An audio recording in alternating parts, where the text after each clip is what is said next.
Hey guys, welcome back to our channel. In this tech tutorial video, we're going to review to you where you can find a hardware and graphics acceleration feature in the Comet AI web browser to either turn it on or turn it off, depending on your decision, and also the hardware you're using for your computer, for example. So let us dive into this. All right, so here in the Comet AI web browser, guys, all you need to do is access your browser settings through that arrow down icon in the top right, and through this settings button here.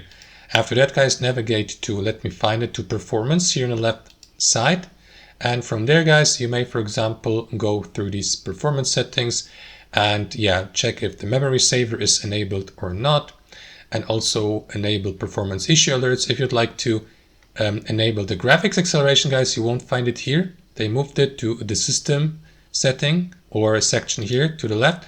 And here you'll find it, use graphics acceleration when available. So you may simply turn it on or turn it off. Just remember, guys, that a relaunch of the browser will be necessary if you change the status, the current status, and also make sure that your computer's hardware is capable of running the graphics or hardware acceleration mode. And that's it, guys. Hope you enjoyed this video, got some real value from it, and we'll see you next time on our channel.